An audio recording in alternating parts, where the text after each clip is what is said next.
29 de noviembre de 1947, Asamblea General de la ONU. En la orden del día, la partición de Palestina en 2 estados, uno judío y otro árabe.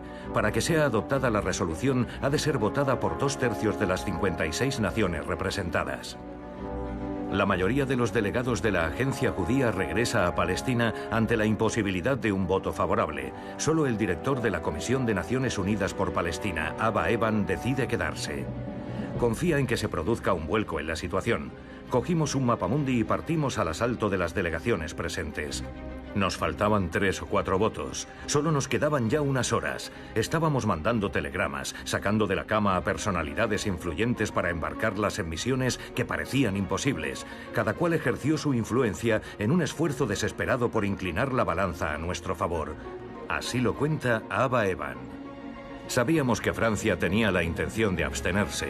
Convencí a Chaim Weizmann, que dirigía nuestra delegación, de que contactara con Leon Blum, que había sido presidente del gobierno del Frente Popular en 1937 y 38. Hacía tiempo que se conocían. Y le escribió un telegrama que concluía así: ¿acaso Francia se puede permitir abstenerse, estar ausente de un momento que nadie olvidará y que permanecerá en la memoria de la humanidad? Vamos a proceder a la votación. Ya saben todos cómo se vota. Los que estén a favor, que digan sí. Los que estén en contra, que digan no. Y los que se abstienen siempre han sabido qué deben decir.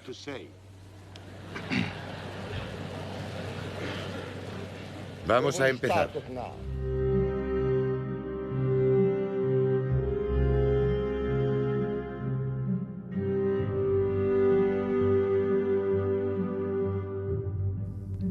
En 1896, un joven periodista austrohúngaro, Theodor Herzl, alarmado por el ascenso del antisemitismo en toda Europa y profundamente marcado por el caso Dreyfus, publica El Estado de los Judíos, donde escribe: si así lo queremos, no será un sueño. Si se nos da plena soberanía sobre una parcela suficiente de la superficie del globo que pueda satisfacer las necesidades legítimas de nuestro pueblo, nosotros nos ocuparemos de todo lo demás.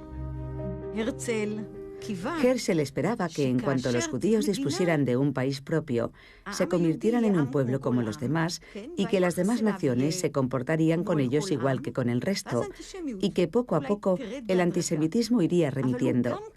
Pero también escribió: el antisemitismo es tan profundo y está tan arraigado y existe desde hace tantos años que esa esperanza tiene pocos visos de hacerse realidad. Y no ve otra solución al exilio y al antisemitismo que fundar un Estado y vivir en él. Un año más tarde se celebra en el Casino de Basilea el primer congreso del movimiento sionista, cuyo objetivo es crear un hogar para el pueblo judío. Un participante cuenta así la clausura: Theodor Herzl era el Mesías laico de barba negra que nos iba a conducir hasta la tierra prometida. La euforia alcanzaba al público. De una a otra punta de la sala se oían gritos de «el año que viene en Jerusalén». Un año más tarde, Herzl viaja por primera y única vez a Egipto y luego a Palestina. Escribe en su diario: «Jerusalén es magnífica. Iluminada por la luna, la ciudad de David es impresionante». Evidentemente, el país que describe es maravilloso. Herzl detalla el país que él imagina: un país muy liberal, muy europeo, muy sofisticado, y que goza de excelentes relaciones entre las distintas comunidades y las distintas partes de la sociedad.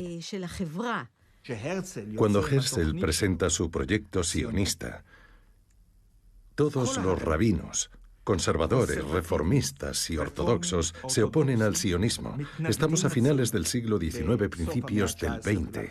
Todos lo perciben como un pecado, ya que afirman que la diáspora es un castigo divino y que solo Dios puede permitir el retorno del pueblo judío a Tierra Santa con la llegada del Mesías. Herzl dice: hay que separar la religión del Estado. No podemos dejar que nos dirijan los rabinos, que se queden en sus sinagogas y que no nos digan lo que tenemos que hacer. El sionismo representaba la voluntad de liberarse de las cadenas de la religión y crear un hombre nuevo y una sociedad nueva en Israel. Fue en el 7º Congreso Internacional Sionista celebrado en 1905 cuando se optó definitivamente por instalar el Estado judío en Palestina después de contemplar Uganda y Argentina. Es el primer congreso organizado desde la muerte de Herzl. Uno de sus miembros, Yitzhak Epstein, toma la palabra. Nos hemos olvidado de un pequeño detalle. Hay en nuestra amada tierra una nación entera que lleva cientos de años ocupándola y que no se ha planteado abandonarla. Estamos cometiendo un grave error psicológico. El presidente de la Unión de las Sinagogas de Gran Bretaña le había escrito a Herzl: tiemblo ante la idea de fundar un minúsculo Estado judío que pueda convertirse en un gueto. A principios de siglo, la población constaba de unas decenas de miles de judíos y cerca de medio millón de árabes. Los judíos no eran agricultores. En su mayoría eran ultraortodoxos que vivían gracias a los donativos del extranjero, o eran comerciantes que tenían pequeños negocios, nada más. Había una pequeña comunidad religiosa muy practicante, principalmente en Jerusalén, y en otros sitios como en Hebrón y Safed. Sin lugar a dudas, las relaciones entre los judíos y los árabes eran buenas. Por ejemplo, era habitual que se vendieran tierras y casas entre ellos. Aquello no planteaba ningún problema. Mis padres, cuando vivían en Jaffa, tenían muchos amigos entre la población judía de la Palestina bajo mandato británico. Era algo natural por aquel entonces, no tenía nada de raro. Creo que no hay ninguna razón para negarlo. Es evidente que los judíos habían vivido en esta tierra. Indudablemente existía aquí una cultura judía. Los pogromos en Rusia aceleran la inmigración masiva de los judíos, principalmente a Estados Unidos. Un puñado de jóvenes estudiantes sionistas procedentes de Ucrania decide instalarse en Palestina. Llega un pequeño grupo y compra una parcela en Rishon LeZion. Y allí deciden instalarse. Una de las cosas más extrañas es que ya desde un principio los judíos dicen: es nuestro país. Y los árabes lo oyen. De hecho, la llegada del primer judío es el preámbulo del conflicto árabe-israelí. En este sentido, podemos decir que el germen del conflicto está presente desde el comienzo. Unos jóvenes idealistas vinieron aquí a trabajar la tierra y se dijeron: vamos a crear una colonia modelo en Israel. Hay textos de 1907 y 8 que dicen: esa historia es un gigantesco proyecto para desalojarnos de nuestro país. Las condiciones de trabajo tan duras en este país, en lugares donde estaban lejos de todo, los condujo a buscarse un modus vivendi en el que todo se pusiera en común. Y así fue como nació el primer kibutz. El primer kibutz o aldea colectivista lo crean en Palestina en 1909 unos jóvenes idealistas emigrados de Europa deseosos de tomar parte en la creación de un nuevo Estado con un nuevo estilo de vida. Mi abuelo trabajaba en el barro, desecando pantanos. Mi abuela partía piedras con un mazo. Vivieron en una tienda de campaña durante 5 años. Para el conjunto del mundo occidental, las tierras de Palestina están abandonadas, casi deshabitadas. Es un país desolado hecho de desiertos y pantanos. Seguro que conocen el popular dicho: era una novia hermosa, pero ya estaba casada. Pero ellos no eran capaces de admitir esa verdad. Así que se inventaron un famoso eslogan para justificar y dar legitimidad a su proyecto de instalarse en el territorio de la población local. Y era lo que iban diciendo por el mundo: una tierra sin pueblo para un pueblo sin tierra. Era una mentira descarada. Contaban que habían transformado esa tierra en un paraíso. Era un sitio totalmente desértico, pero menos mal que llegamos nosotros. Ese era el discurso. Pero ese relato del territorio desértico se remonta al siglo XIX, al periodo en el que las potencias europeas ya empezaron a describir la Tierra Santa como una tierra devastada, a la que había que resucitar como fuese. Los musulmanes no eran recelosos antes de la creación del movimiento sionista. No sospechaban que un día esa relación entre judíos y árabes se pudiera transformar en algo que le costaría tan caro al pueblo palestino. La colonización judía es, en parte, responsable del deterioro de las relaciones entre judíos y árabes. Y es que desde un principio se decidió que no se iba a utilizar mano de obra local árabe. Impulsados por el movimiento sionista, cada vez son más los judíos que se compran tierras en Palestina. Entre 1908 y 1913 se crean 11 nuevas colonias judías. Aparecen entonces las primeras muestras de oposición al movimiento sionista. Algunos árabes protestan contra la venta de tierras a los judíos. Todas las personalidades árabes palestinas han vendido tierras a los judíos. Tenemos esas actas de venta. Nuestras relaciones cambiaron. La gente notó que había un problema. ¿Cómo puede un árabe convivir en paz con alguien que llega y compra una tierra, pero quiere crear un país judío? No un país judío y árabe, un país judío. Las tensiones aumentaron progresivamente. Se acrecentaron debido a las olas sucesivas de inmigrantes. Fue entonces cuando los árabes empezaron a notar que el país se les estaba yendo de las manos. La Primera Guerra Mundial trastocará la geografía de Oriente Medio. El Imperio Otomano es desmantelado por los tratados de paz. A excepción de Turquía, Oriente Medio es ahora administrado por las potencias occidentales. Los acuerdos secretos Sykes-Picot entre Francia y Reino Unido atribuyen Palestina a los británicos. Los británicos hicieron todo lo posible por dotar de un Estado a los judíos en Palestina, por no hablar de la Declaración Balfour, que prometía esa tierra a los judíos. Para garantizar una presencia occidental, en noviembre de 1917, el ministro de Asuntos Exteriores de Reino Unido, Arthur James Balfour, le dirige una carta abierta al líder del movimiento sionista, Lord Lionel Walter Rothschild. Escribe: el gobierno de Su Majestad vería con buenos ojos el establecimiento en Palestina de un hogar nacional para el pueblo judío y pondrá todo su empeño en facilitar la realización de ese objetivo, dejando bien claro que no hará nada por vulnerar los derechos de los colectivos no judíos que residen en Palestina. La Declaración Balfour de 1917 es la declaración de un colonialista que le hace a alguien un regalo que no le pertenece. En 1917, en el momento en que el gobierno británico adoptó el proyecto sionista de fundar una patria nacional para los judíos en Palestina, los palestinos representaban el 98% de la población.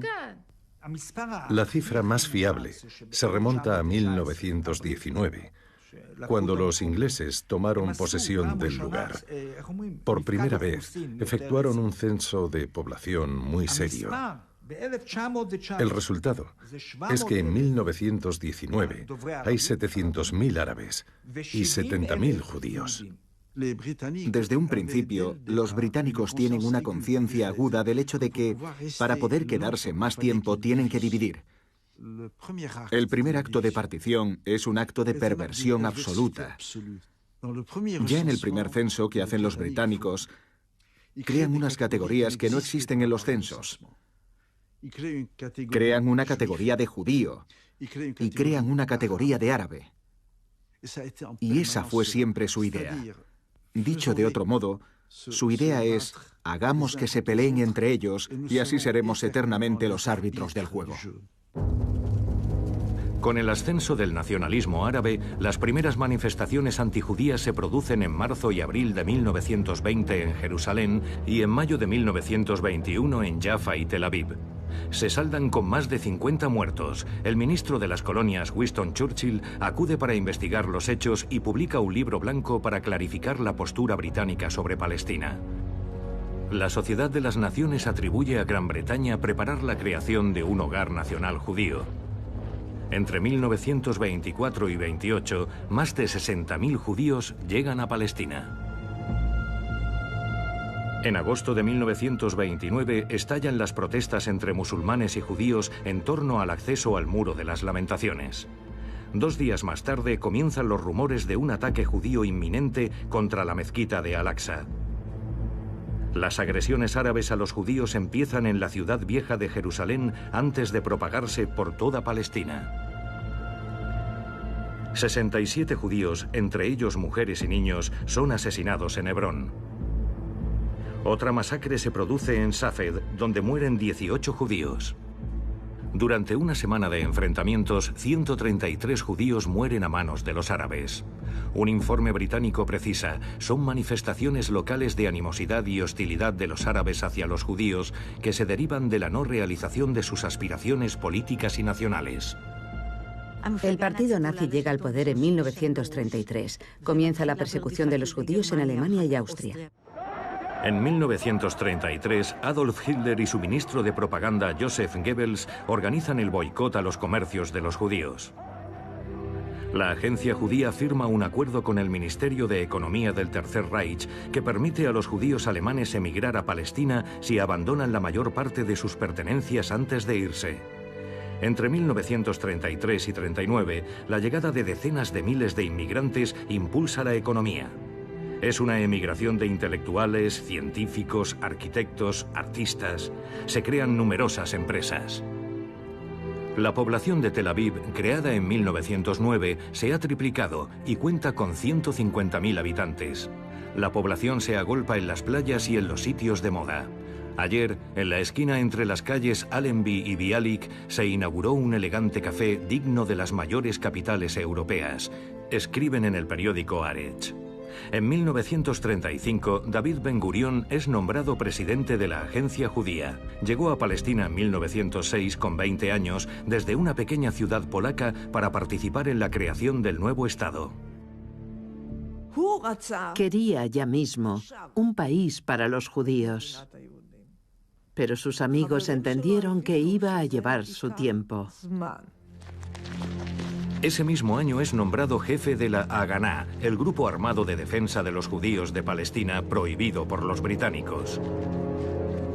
En abril de 1936, los árabes lanzan un llamamiento a la huelga general exigiendo el fin de la inmigración y la prohibición de vender más tierras a los judíos.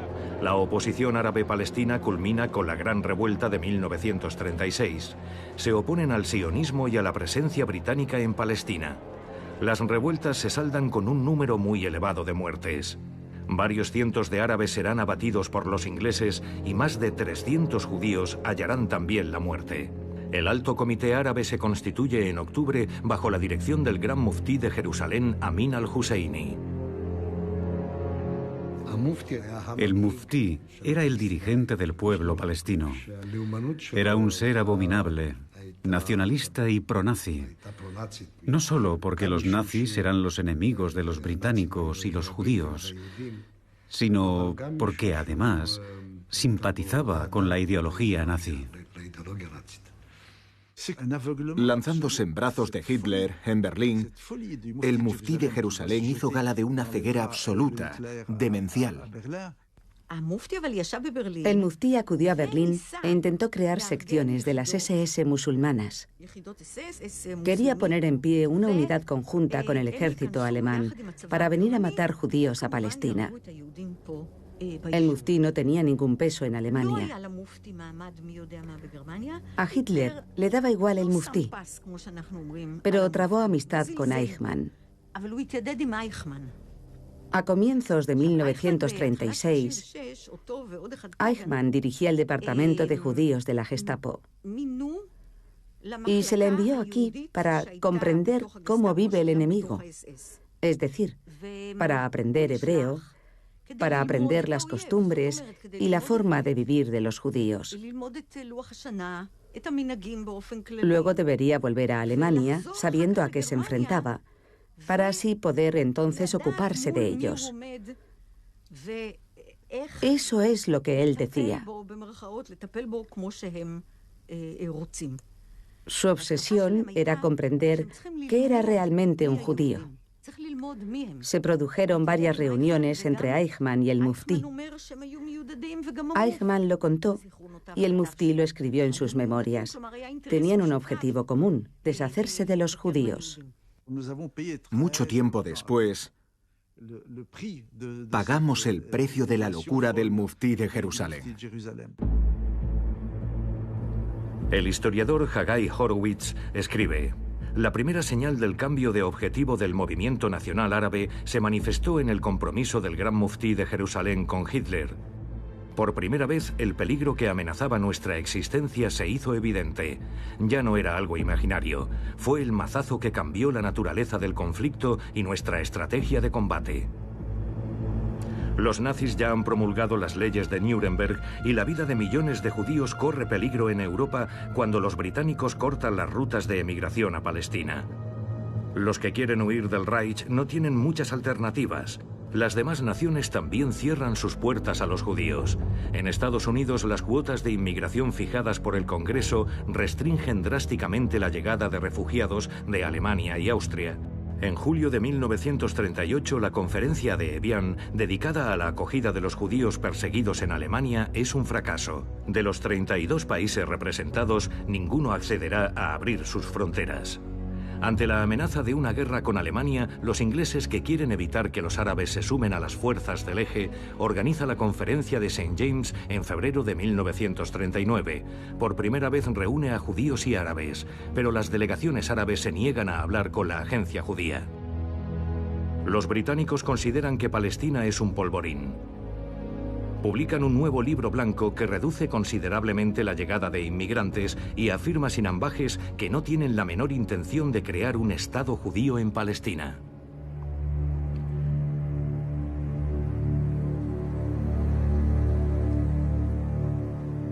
Hitler acaba de invadir Polonia.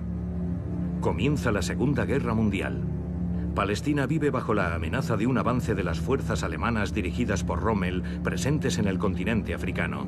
Ben-Gurión declara: ayudaremos a los británicos en la guerra como si no hubiera libro blanco y lucharemos contra el libro blanco como si no hubiera guerra.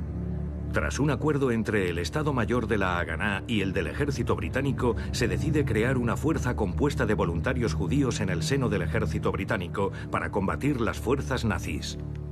De niño, mi padre hablaba 4 idiomas y tenía una conciencia política muy aguzada. Su madre murió poco después de la invasión nazi, en 1939, y convenció a su padre de que no había otro sitio para los judíos aparte de Israel. Durante 4 meses estuvieron viajando a bordo de un barco atestado de viajeros clandestinos. Un barco que ningún país quería dejar atracar en sus costas. Ni los ingleses de Churchill, ni la América de Roosevelt, ningún país del mundo. Un muchacho judío de 12 años sin más horizonte que el mar. Por fin llegaron aquí, pero fueron detenidos por los ingleses. Seguía llegando aquí gente, unos cuantos miles de personas, y contaban lo que estaba pasando. Se pensaba que lo peor que podía existir eran los guetos. Pero los recién llegados empezaron a dar informaciones alarmantes sobre Polonia, noticias dramáticas muy duras, masacres colectivas en muchos lugares. No se lo creyeron. Al principio a la gente le resultó inconcebible. Pensaba que eran pogromos, muestras de antisemitismo. Sonaba tan horrible que no podía ser verdad. Y poco a poco, para finales de año, empezó a imponerse esa imagen tan dramática de los hechos y el uso de métodos atroces, con gente enterrada viva, padres obligados a enterrar a sus hijos y, por supuesto, ejecuciones por fusilamiento delante de fosas comunes. En 1942 llegó aquí un telegrama que decía que Himmler había decidido matar, antes de finales de ese año, entre 3,5 millones y 4 millones de judíos con un gas llamado ácido prúsico, en lugares específicos. Ese telegrama parecía tan inverosímil que se quedó en el fondo de un cajón. Pero llegó un primer grupo de refugiados que recorrió el país diciendo: camaradas, está pasando de verdad. Es terrible. Y lo están haciendo metódicamente. ¿Cómo puedes oír algo semejante cuando toda tu familia vive en Europa? Quiere decir que has perdido a tu familia y a tu comunidad. La Segunda Guerra Mundial se acaba. Pero la victoria de los aliados sobre la Alemania nazi no modifica la política de los británicos. Londres sigue rechazando la inmigración de los refugiados a Palestina, pese a que 100.000 supervivientes judíos de Europa no tienen a dónde ir.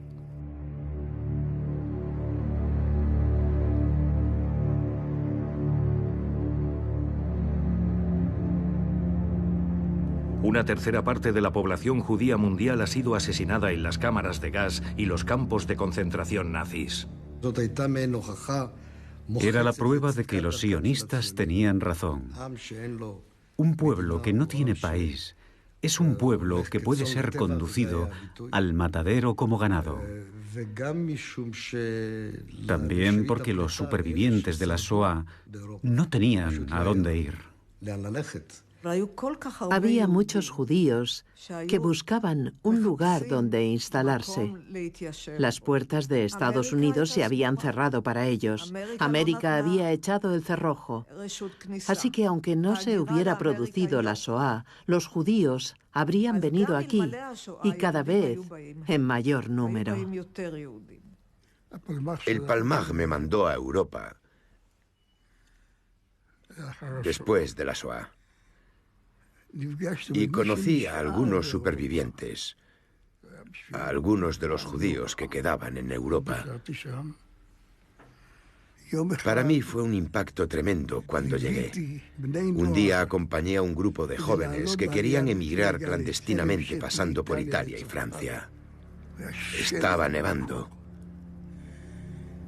Hacía mucho frío. Pasé una semana con ellos. Y todas las noches había uno que chillaba en sueños. Todos tenían pesadillas. Fue impactante, terrible.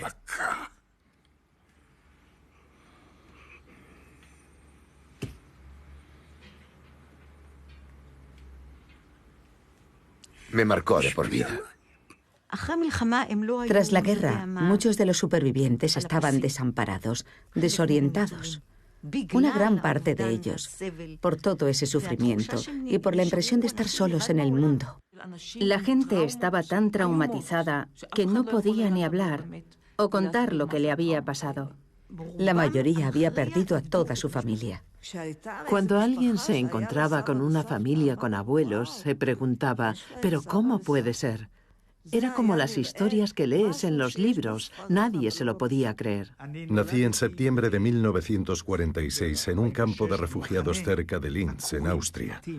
Mis 2 primeros años de vida los pasé encerrado en esos campos. Me crié allí. En 1945, los judíos supervivientes se ven internados en campos para personas desplazadas en Alemania y Austria. Encerrados detrás de alambradas, tratados sin miramientos por los soldados aliados, no quieren volver a los países en los que sus familias fueron asesinadas. Un alto funcionario estadounidense se lo comunica así al presidente Truman: estamos tratando a los judíos como los trataban los nazis, salvo que no los exterminamos. La guerra se había acabado, pero la Shoah no. Los judíos empezaron a regresar a Polonia, Lituania, Eslovaquia, Hungría, Rumanía, con la idea de volver a ocupar sus casas, pero estaban ocupadas por otros y los mataban. Solo en Polonia masacraron a más de 2.000 judíos entre 1945 y 46. Siempre se menciona el pogromo de Kielce, pero no fue más que uno de muchos. Nos fuimos de Polonia durante el verano de 1946, después del pogromo de Kielce. Nos podíamos haber ido a Estados Unidos, pero mi madre dijo que después de la Shoah había que ir al lugar donde viven los judíos. Llegamos a bordo de un barco griego sin la autorización de los ingleses. Nos habían dado unos documentos falsos. y el día de nuestra llegada había un toque de queda. Y mi madre dijo, Dios mío, ¿pero a dónde hemos llegado? ¿Qué clase de sitio es este? La llamada Operación Iglú permitirá a los ingleses deportar a Chipre a los judíos que tratan de llegar a Palestina. En sus circulares internas lo califican púdicamente de transbordo y desplazamiento para no invocar el espectro de las deportaciones.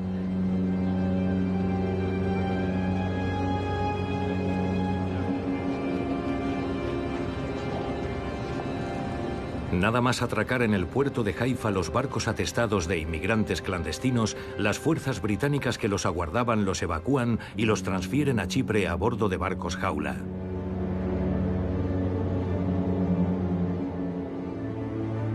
Más de 50.000 judíos transitarán por estos campamentos rodeados de alambradas y vigilados por militares armados. En su mayoría son supervivientes de la Shoah.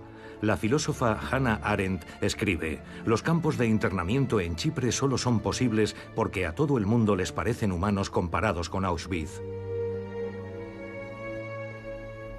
Gran Bretaña. Si nos fijamos en todas sus decisiones cuando empiezan a bloquear la inmigración judía, no es porque se haya producido un cambio en su política, es porque saben que los están desalojando de Palestina. En junio de 1946, los ingleses lanzan la Operación Ágata. Durante un registro encuentran documentos que confirman que la agencia judía aprobaba las operaciones de sabotaje. Deciden dar un golpe de efecto. 2.700 personas son arrestadas, un golpe muy duro para los sionistas.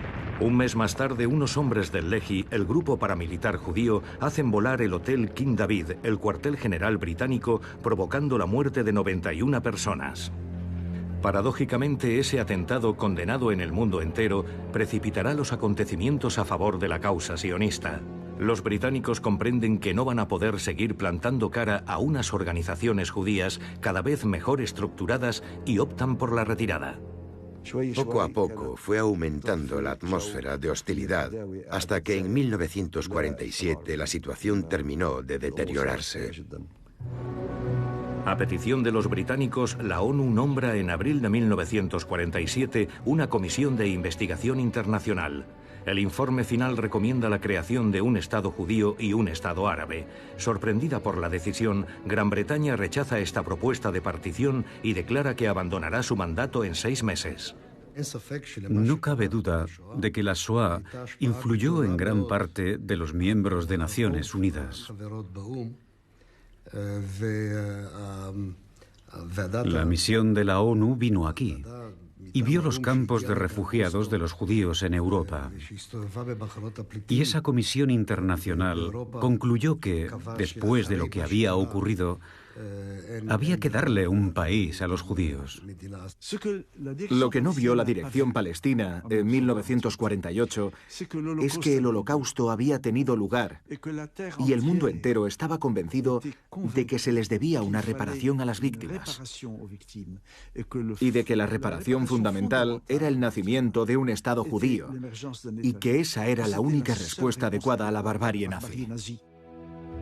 Mientras se desarrolla la labor de esta comisión, el Mossad trata de forzar a los británicos a abrir las puertas de Palestina, fletando un viejo barco rebautizado como Éxodo 1947.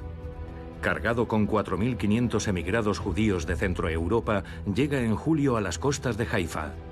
Los pasajeros son principalmente supervivientes de los campos de la muerte nazis. Antes que pudrirse en los campos de refugiados, han preferido apuntarse a las redes clandestinas de tránsito a Palestina. Pero cuando creen que van a poder pisar la tierra prometida, la embarcación es abordada por la Marina Real Británica. En la marabunta mueren 3 pasajeros y otro centenar son heridos. Hubo unos enfrentamientos terribles durante todo el trayecto. De Haifa nos expulsaron y nos volvieron a mandar a Francia y de allí a Hamburgo. La historia conmociona a la opinión pública mundial. Ahora los británicos han de tener en consideración una opinión internacional más bien favorable a una solución lo más pacífica posible al problema judío. En la ONU se disponen a votar para decidir el porvenir de Palestina. David Ben Gurión sigue por la radio los primeros resultados. A su lado, Eleanor Roosevelt, la viuda del presidente, quien influyó en la decisión de implicar a Estados Unidos en la Segunda Guerra Mundial y desempeñó un papel determinante en la creación de la ONU. Francia sigue callando sobre sus intenciones, pero Léon Blum, muy conmovido por el telegrama de Chaim Weizmann, ha prometido ejercer toda su influencia. El presidente Truman presiona a los representantes de estados hasta entonces recalcitrantes para que voten a favor de la partición. A cambio, Filipinas y Haití recibirán préstamos. En un primer momento, los votos desfavorables a la partición eran mayoría, pero los estadounidenses pretextaron la fiesta de Acción de Gracias para posponer la votación y volvieron con dos pequeños países que nadie sabía situar en un mapa, pero que habían hecho los deberes durante la fiesta, y en ese momento el sentido de la votación cambió. El ministro de Asuntos Exteriores de la Unión Soviética, Andrei Gromyko, sorprende al mundo occidental con un inesperado discurso prosionista.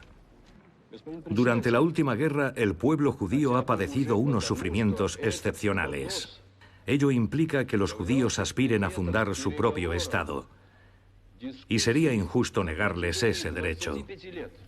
Gromyko se presenta en su discurso como sionista. Pero los soviéticos habían perseguido durante años a los sionistas, encerrándolos en gulags.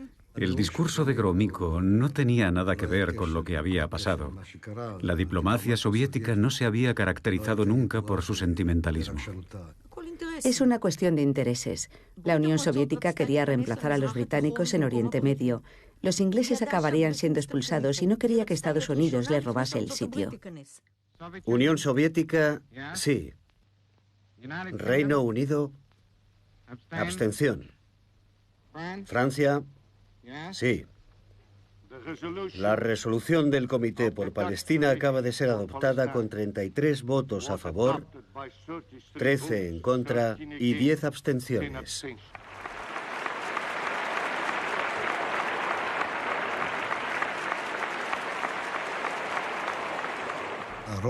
La mayoría que obtuvimos en la votación relativa a la partición de Palestina en noviembre de 1947 nunca habríamos podido obtenerla antes, y ni siquiera así fue fácil de conseguir.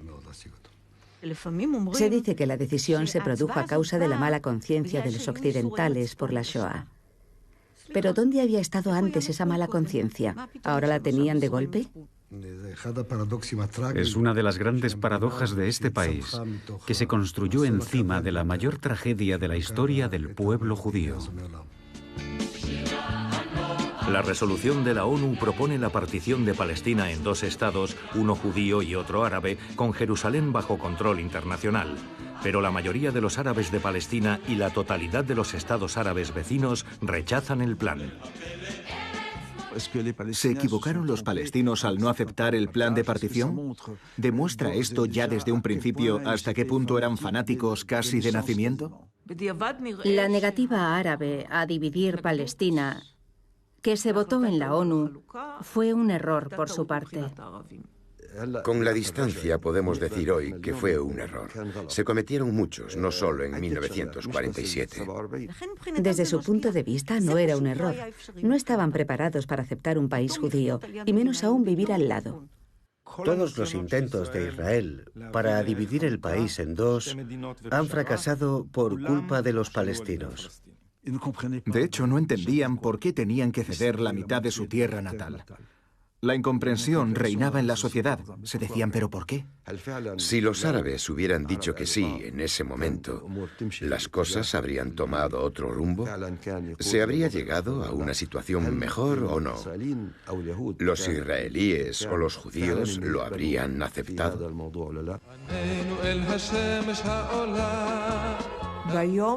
El día de la declaración de la ONU, yo era muy joven y ya me había acostado.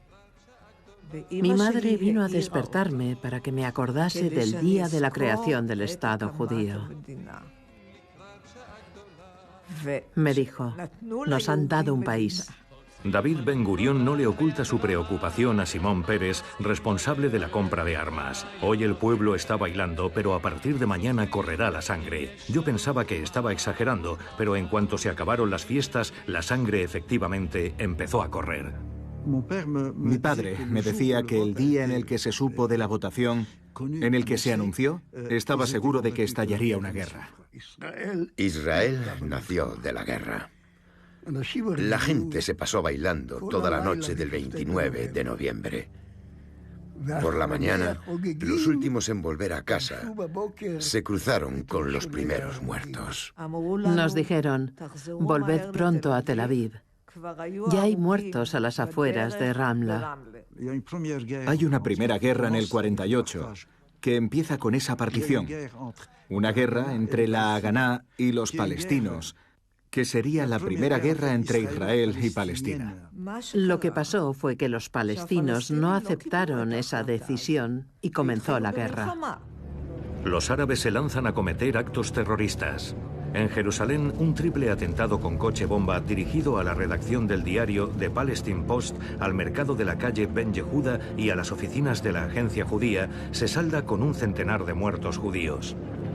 En Haifa, miembros del Irgun, organización militar escindida de la Haganá, arrojan 2 artefactos explosivos en una refinería, matando a 6 obreros árabes. La masa enfurecida mata a 39 judíos como represalia antes de que los soldados británicos restablezcan la calma. En marzo de 1948 se diseña el Plan Dalet. La Haganá mantendrá el orden con autoridad para la expulsión de palestinos.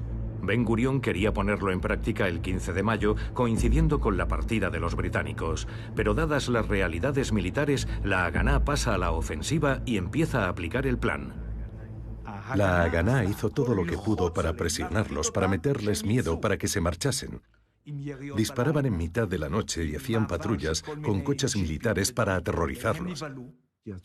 En todo momento se planteó evacuar el territorio para instalar reemplazantes, o sea que es una práctica que presupone ya una política muy clara. También están todos los planes operacionales de las unidades militares del ejército judío, que en aquel entonces era la Haganá, y cuyo objetivo era siempre evacuar el territorio. Cuando llegaron mis padres, les propusieron una vivienda vacía en Jerusalén, una casa de unos refugiados palestinos, pero la rechazaron. Les pareció raro. Se dijeron, si nosotros mismos somos refugiados, ¿cómo nos vamos a instalar en casa de unos refugiados? Hubo unas cuantas masacres que le dieron a entender a la población que si no se iban, estaban muertos, y que si se iban podían salvarse. No olvidemos que en marzo de 1948 se produce la matanza de Deir Yassin, que siembra el pánico. Deir Yassin es una pequeña aldea árabe de 600 habitantes a 5 kilómetros de Jerusalén. No es un lugar estratégico y no forma parte de las aldeas a ocupar. Sin embargo, y pese a las reticencias del responsable de la Haganá, el Irgun y el Lehi, los 2 grupos paramilitares, atacan la aldea el 9 de abril. Pero la operación está mal preparada y los palestinos les ofrecen una resistencia que sorprende a los asaltantes. Estos no tardan en sufrir 5 bajas mortales, entre ellas varios oficiales. Los hombres del Irgun y el Lehi toman entonces las viviendas una por una y hacen volar varias casas con explosivos. Tras la masacre, el número de víctimas asciende a 200.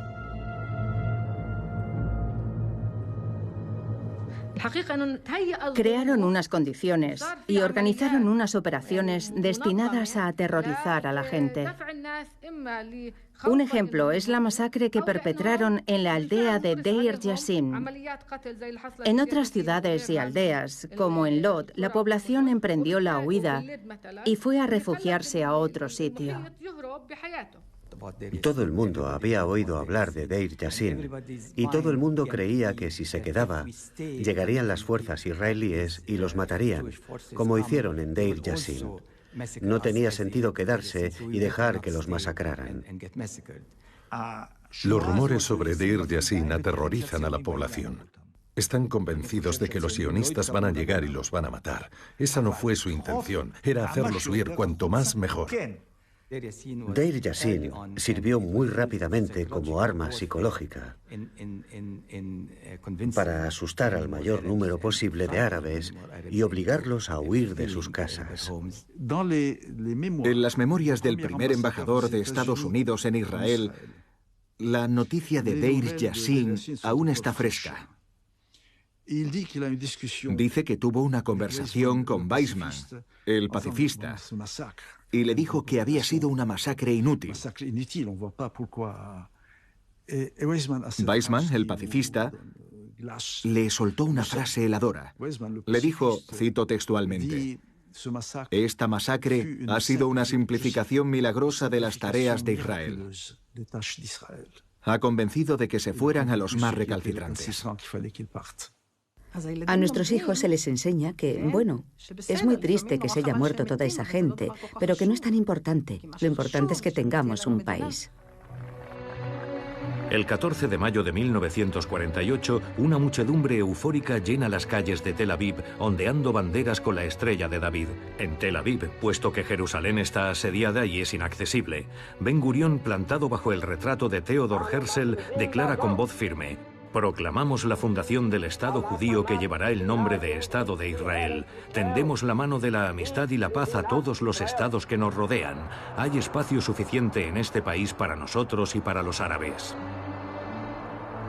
El Estado de Israel ha nacido. El sueño se convierte en realidad.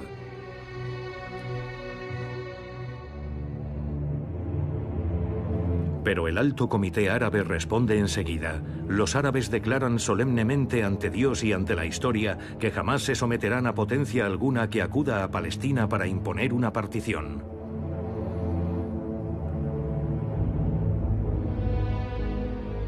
Gran Bretaña pone fin oficialmente a su mandato y sus tropas se disponen a emprender la retirada. El comandante británico entrega simbólicamente el mando de la tierra de Palestina a los líderes sionistas. Pasé varias noches sin dormir de lo emocionado que estaba. Tel Aviv sin los ingleses. Las fuerzas británicas abandonaron el país, pero dejaron muchas armas a los árabes. Eran antisionistas desde el minuto uno. No creían que Israel, que había nacido de la sangre, podría resistir contra todos los ejércitos árabes. La mayor parte de los diplomáticos y dirigentes de todo el mundo, incluso algunos de los dirigentes sionistas, tenían serias dudas. Dudaban de la posibilidad de que el nuevo Estado pudiese resistir frente al ataque de los ejércitos árabes. Los ejércitos de los estados árabes vecinos invaden la antigua Palestina bajo mandato. La primera guerra árabe-israelí ha comenzado. Los aviones egipcios bombardean Tel Aviv. Menos de 3 años después de la liberación de los campos de exterminio, los judíos de Palestina consideran que siguen combatiendo por su supervivencia. Es un error declarar una guerra cuando uno no está preparado ni siquiera para librarla. No olvidemos que fueron los árabes los que provocaron la guerra y la perdieron. Pero ¿tendría que haberse comportado mejor Israel? Sí. Siempre había avisos que decían, si os vais por la ruta costera de Haifa, en nuestro caso, estaréis sanos y salvos, no os pasará nada, podréis escapar. Los metían en camiones. Entre Haifa y Tel Aviv, casi todos los habitantes fueron expulsados. La gente se sintió en peligro. No se podían quedar. Todos pensaron, mis padres por lo menos, que si se iban de Jaffa estarían a salvo, como hace la gente durante las guerras, y que luego podrían volver una vez terminada la guerra, pero nunca pudieron volver. Mi padre nos había evacuado a mi madre y a mí, unas semanas atrás, en un camión con un cargamento, esa es la palabra, de mujeres y niños. Los descargaron literalmente en la frontera sur del Líbano.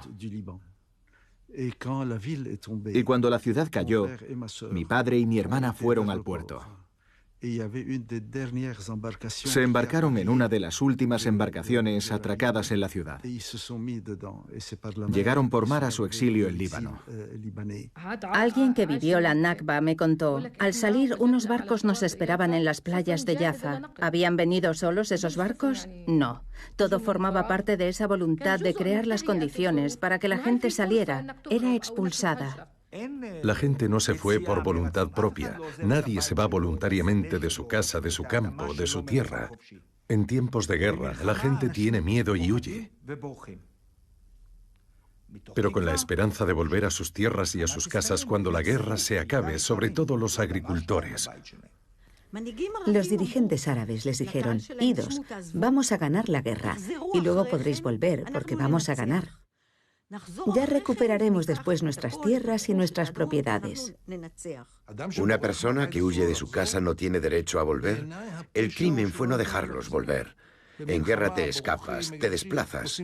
¿Por qué les disparamos cuando intentaron volver a sus casas? En julio, varios meses después de la creación del Estado de Israel, que se había producido en mayo, la gente sigue siendo expulsada de sus casas bajo coacción. Se expulsó a cerca de 750.000 palestinos antes, durante y después de 1948. Tras varias operaciones militares entrecortadas con treguas, las fuerzas israelíes ganan militarmente en todos los frentes, salvo en Jerusalén, partida en dos por la línea de armisticio que deja la ciudad vieja del lado árabe. La población judía es expulsada por las fuerzas jordanas. Cisjordania es anexionada por el Reino de Jordania y la Franja de Gaza es ocupada por Egipto. Palestina desaparece del mapa político. Al ganar la guerra, Israel conquista un 26% más de territorio con respecto al plan de partición. Controla el 81% de la Palestina de 1947. Tras la guerra en los territorios conquistados, Israel procede a ocupar nuevas tierras. Una parte son tierras de aldeas árabes que fueron nacionalizadas. No se puede ignorar, es un hecho histórico. Hasta el 47 solo se había comprado el 10% de las tierras de Palestina. El 10% nada más. El resto de las tierras fue anexionado, expropiado después del 48, después de la guerra. La guerra de 1948 ve el éxodo de cerca de 750.000 árabes palestinos de los 900.000 que vivían en los territorios que pasaron bajo control israelí. Ya solo quedan 150.000 palestinos sometidos a la administración militar israelí. La comunidad internacional evita interesarse por los refugiados que deambulan sin saber a dónde ir. A eso hay que añadirle que en 1948 ya hay en Europa millones de personas desplazadas. Así que creían que desplazar a 800.000 palestinos autóctonos, como se decía entonces, era pan comido. En esta tierra hay todo lo necesario para llevar una vida agradable. El olor del pan al amanecer. Las confidencias de las mujeres sobre los hombres. Las nubes que imitan una bandada de criaturas.